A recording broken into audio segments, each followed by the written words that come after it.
হলো গতকাল রাত্রি 11টা সাড়ে 11টার সময়ে শীতলকুচি থানার অন্তর্গত ধরলা ব্রিজের কাছে আমাদের যে রুটিন নাকা সেটা চলছিল। সেখানে শীতলকুচি থানার একটা টিম উপস্থিত ছিল। তো তখন একটা সাদা স্মল ভেহিকেলকে আমরা ইন্টারসেপ্ট করে থাকি। তো সেই গাড়িতে ড্রাইভার সহ আরও 3 জন ছিল।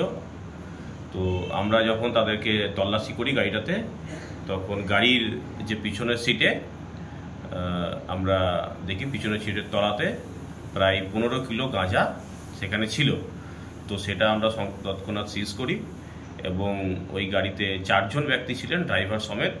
তাদের নাম হচ্ছে রাজু শর্মা এবং সোনু শর্মা। এদের বাড়ি বিহারের সাসারাম। আর বাকি 2 জন ছিলেন শীষনাথ যাদব এবং সোনু যাদব। এদের বাড়ি হচ্ছে কুশীনগর, উত্তরপ্রদেশ।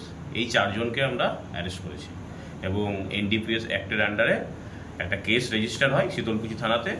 আজকে তাদেরকে কোর্টে ফরওয়ার্ড করা হয়েছিল এবং কোর্ট তাদেরকে 8 দিনের পুলিশ হেফাজতের নির্দেশ দিয়েছে। স্যার, কোথা থেকে কোথায় যাচ্ছিল কি জানেন?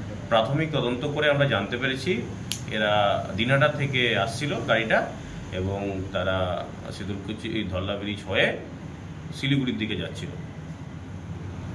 স্যার, গাড়িটা কোন জায়গার গাড়ি? গাড়িটা ইউপি রেজিস্টার আছে।